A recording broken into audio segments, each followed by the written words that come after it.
20,000 Leagues Under the Sea by Jules Verne, 1870. Part 1, Chapter 19, Vanikoro. This dreadful sight was the first of a whole series of maritime catastrophes that the Nautilus would encounter on its run. When it plied more heavily traveled seas, we often saw wrecked hulls rotting in mid-water, and farther down, cannons, shells, anchors, chains, and 1,000 other iron objects rusting away. Meanwhile, continuously swept along by the Nautilus, where we lived in near isolation, we raised the Tuamotu Islands on December 11th, that old, dangerous group associated with the French global navigator Commander Bougainville. It stretches from Ducie Island to Lazareff Island over an area of 500 leagues from the east-southeast to the west-northwest between latitude 13 degrees 30 and 23 degrees 50 south and between longitude 125 degrees 30 and 151 degrees 30 west. This island group covers a surface area of 370 square leagues, and it's made up of some 60 subgroups, among which we noted the Gambier group, which is a French protectorate. These islands are coral formations. Thanks to the work of polyps, a slow but steady upheaval will someday connect these islands to each other. Later on, this new island will be fused to its neighboring island groups, and a fifth continent will stretch from New Zealand and New Caledonia as far as the Marquesa Islands. The day I expounded this theory to Captain Nemo, he answered me coldly, "The Earth doesn't need any new continents, but new men." Sailor's luck led the Nautilus straight to Riau Island, one of the most unusual in this group, which was discovered in 1822 by Captain Bell aboard the Minerva. So I was able to study the madreporic process that has created the islands in this ocean. Madrepores, which one must guard against confusing with precious coral, clothe their tissue in a limestone crust, and their variations in structure have led my famous mentor Professor Millet Edwards to classify them into 5 divisions. The tiny microscopic animals that secrete this polypary live by the billions in the depths of their cells. Their limestone deposits build up into rocks, reefs, islets, islands. In some places they form atolls, a circular ring surrounding a lagoon or small interlake that gaps place in contact with the sea. Elsewhere, they take the shape of barrier reefs, such as those that exist along the coast of New Caledonia and several of the Tuamotu Islands. In still other localities, such as Réunion Island and the island of Mauritius, they build fringing reefs, high straight walls next to which the ocean's depth is considerable. While cruising along only a few cable lengths from the underpinning of Riau Island, I marveled at the gigantic piece of work accomplished by these microscopic laborers. These walls were the express achievements of madrepores, known by the names fire coral, finger coral, star coral, and stony coral. These polyps grew exclusively in the agitated strata at the surface of the sea, and so it's in the upper reaches that they begin these substructures, which sink little by little together with the secreted rubble binding them. This, at least, is the theory of Mr. Charles Darwin, who thus explains the formation of atolls, a theory superior, in my view, to the one that says these madreporic edifices sit on the summits of mountains or volcanoes submerged a few feet below sea level. I could observe these strange walls quite closely. Our sounding lines indicated that they drop perpendicularly for more than 300 meters, and our electric beams made the bright limestone positively sparkle. In reply to a question Conseil asked me about the growth rate of these colossal barriers, I thoroughly amazed him by saying that scientists put it at 1/8 of an inch per biennium. Therefore, he said to me, to build these walls it took 192,000 years, my gallant Conseil, which significantly extends the biblical days of creation. What's more, the formation of coal, in other words, the petrification of forests swallowed by floods, and the cooling of basaltic rocks likewise call for a much longer period of time. I must add that those days in the Bible must represent whole epochs and not literally the lapse of time between two sunrises, because according to the Bible itself, the sun doesn't date from the first day of creation. When the Nautilus returned to the surface of the ocean, I would take in Rio Island over its whole flat, wooded expanse. Obviously, its madreporic rocks had been made fertile by tornadoes and thunderstorms. One day, carried off by a hurricane from neighboring shores, some seed fell onto these limestone beds, mixing with decomposed particles of fish and marine plants to form vegetable humus. Propelled by the waves, a coconut arrived on this new coast. Its germ took root. Its tree grew tall, catching steam off the water. A brook was born. Little by little, vegetation spread. Tiny animals, worms, insects, rode ashore on tree trunks snatched from islands to windward. Turtles came to lay their eggs. Birds nested in the young trees. In this way, animal life developed, and drawn by the greenery and fertile soil, man appeared, and that's how these islands were formed, the immense achievement of microscopic animals. Near evening, Rio Island melted into the distance, and the Nautilus noticeably changed course.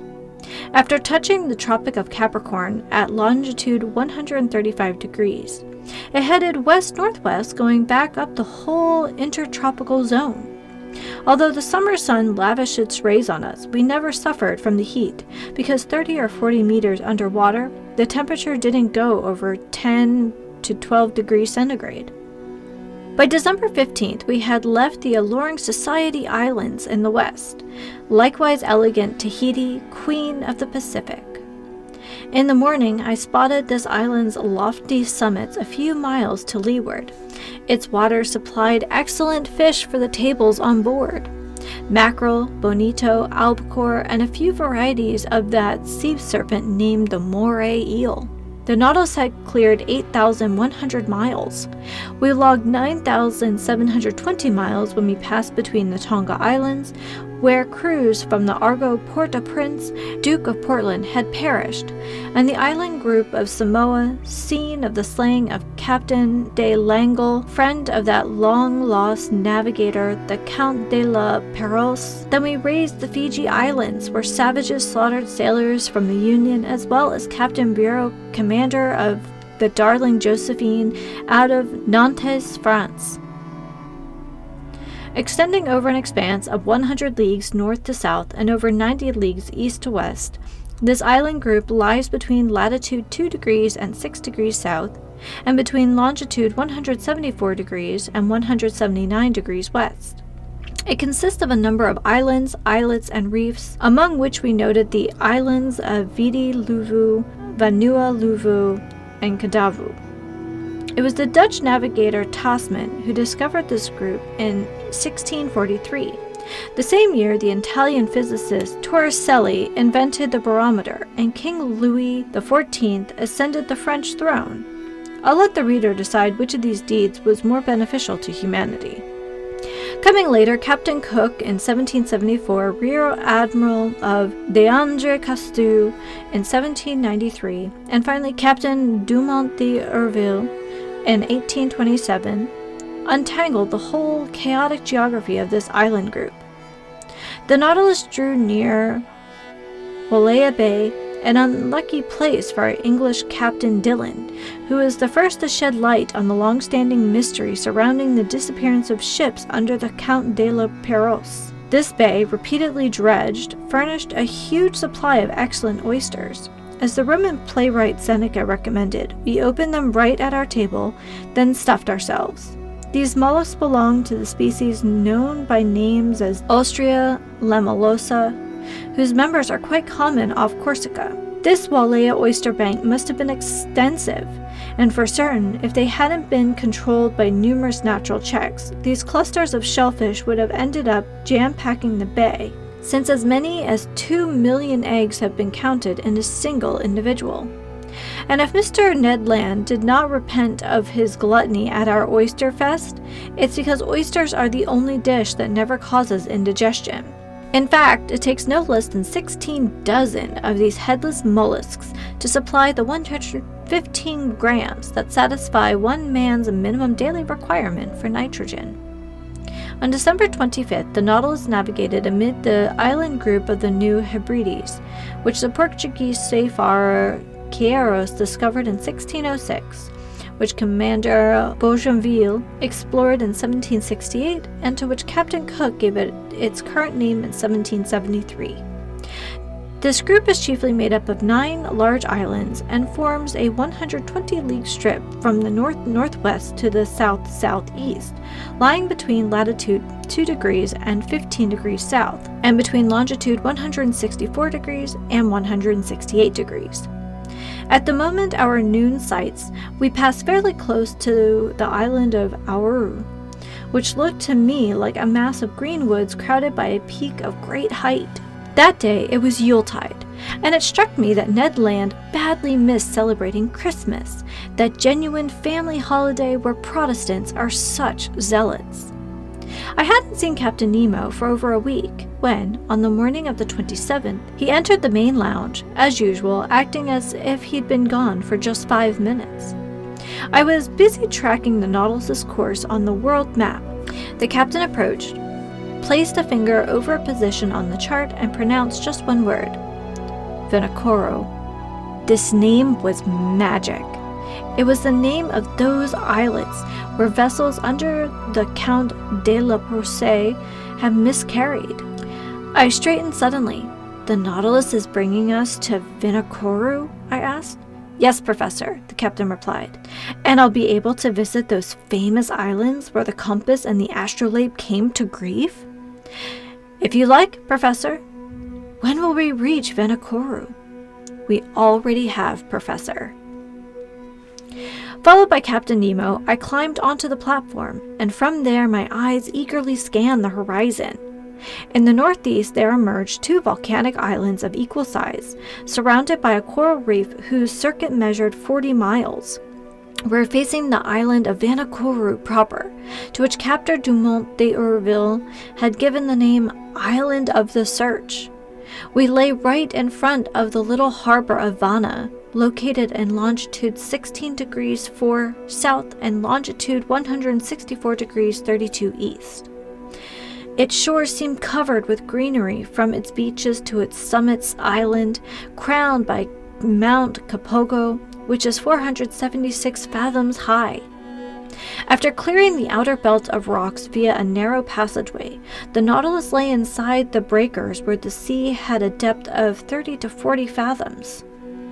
Under the green shade of some tropical evergreens, I spotted a few savages who looked extremely startled at our approach. In this long blackish object advancing flush with the water, didn't they see some fearsome cetacean that they were obliged to view with distrust? Just then, Captain Nemo asked me what I knew about the shipwreck of Count de la Perros. What everybody else knows, Captain, I answered him. And could you tell me kindly what everybody knows? He asked me in a gently ironic tone. Very easily. I related to him what the final deeds of Captain Dumont d'Urville had brought to light, deeds described here in the heavily condensed summary of the whole matter. In 1785, the Count de la Perros and his subordinate Captain de Langle were sent by Captain Louis XVI of France on a voyage to circumnavigate the globe. They boarded 2 sloops of war, the Compass and the Astrolabe, which were never seen again. In 1791, justly concerned about the fate of these 2 sloops of war, the French government fitted out 2 large cargo boats, the Search and the Hope, which left Brest on September 28th under orders from Rear Admiral Bruni de Entrecastel. 2 months later, testimony from a certain Commander Bowen aboard the Albemarle alleged that rubble from the shipwrecked vessels had been seen on the coast of New Georgia. But de Entrecastel was unaware of this news, which seemed a bit dubious anyhow. and headed towards the Admiralty Islands, which had been named in a report by one Captain Hunter as the site of the Count de la Perros's shipwreck. They looked in vain. The hope and the search passed right by Vanikoro without stopping there, and overall, this voyage was plagued by misfortune, ultimately costing the lives of Rear Admiral de Entrecasteaux, 2 of his subordinate officers, and several seamen from his crew. It was an old hand at the Pacific, the English adventurer Captain Peter Dillon, who was the first to pick up the trail left by castaways from the shipwrecked vessels. On May 15, 1824, his ship, the St. Patrick, passed by Tikopia Island, one of the New Hebrides. There, a native boatman pulled alongside in a dugout canoe and sold Dillon a silver sword hilt bearing the imprint of characters engraved with a cutting tool known as a burin.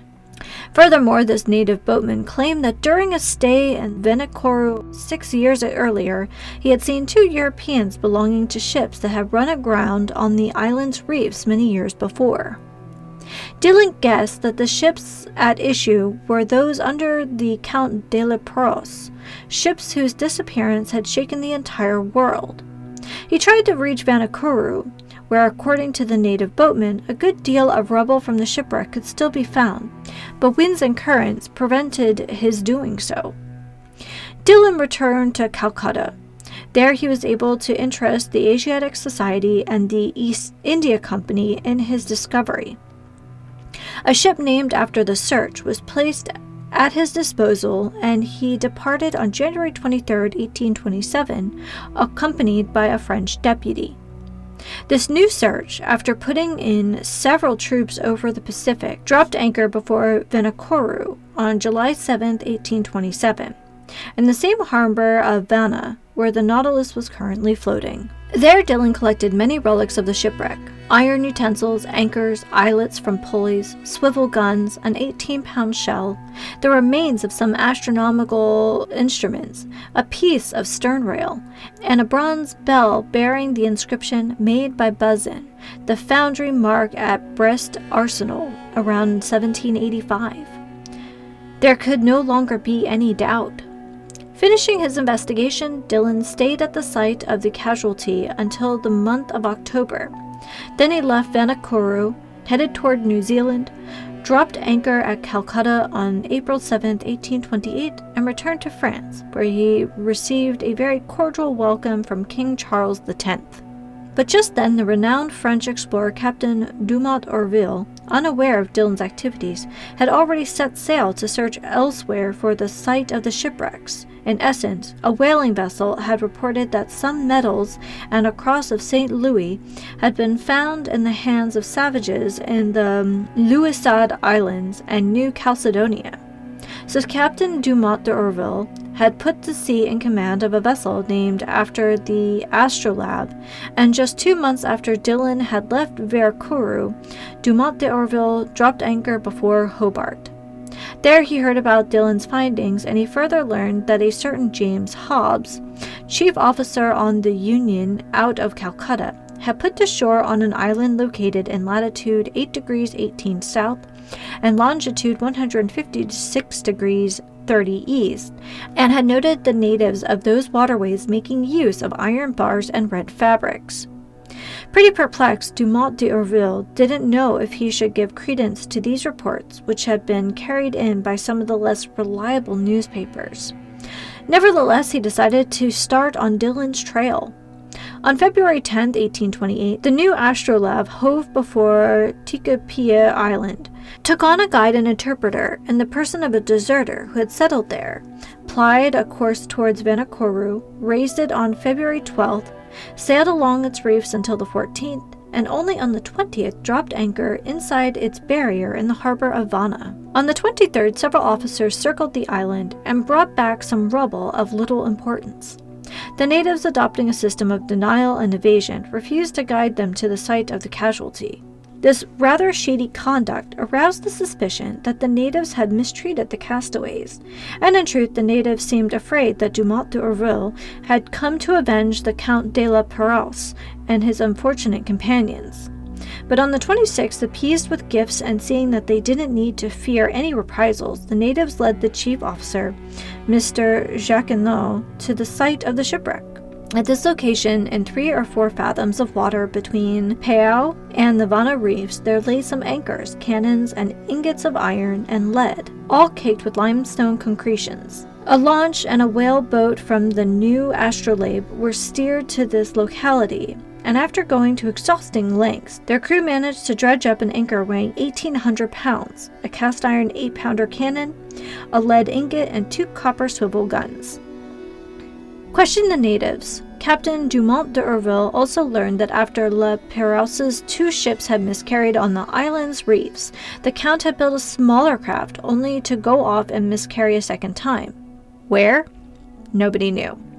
The commander of the new astrolabe then had a monument erected under a tuft of mangrove in memory of the famous navigator and his companions. It was a simple quadrangular pyramid set on a coral base with no ironwork to tempt the natives' avarice.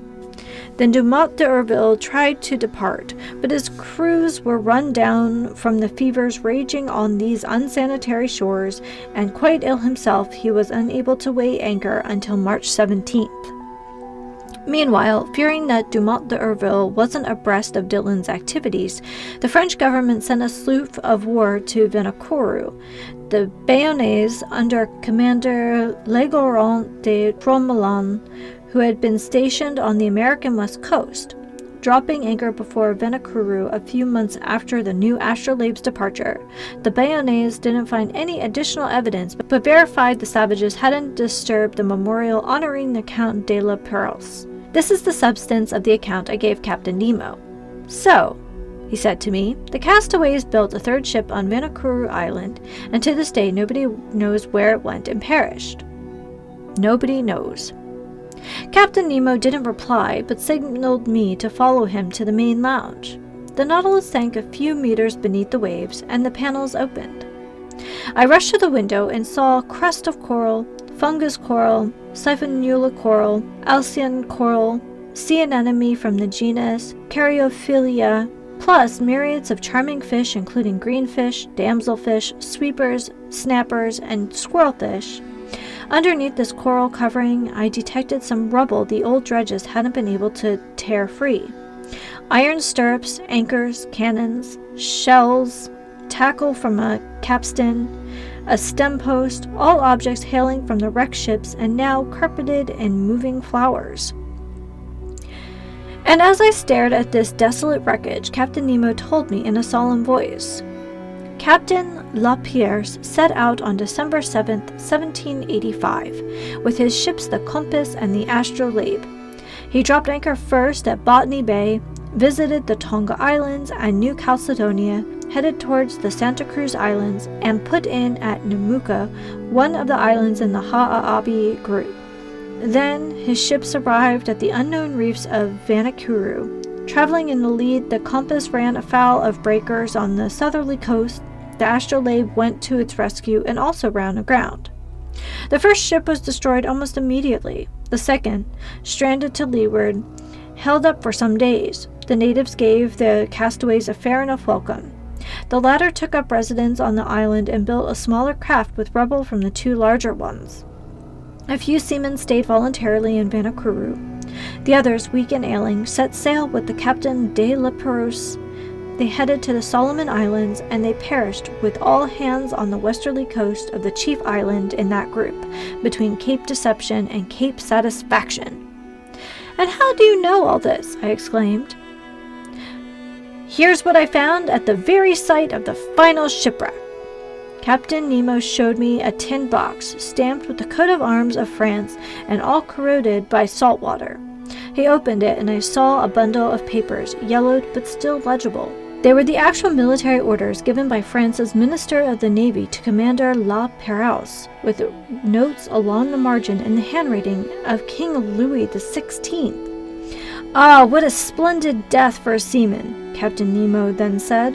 "A coral grave is a tranquil grave, and may heaven grant that my companions and I rest in no other."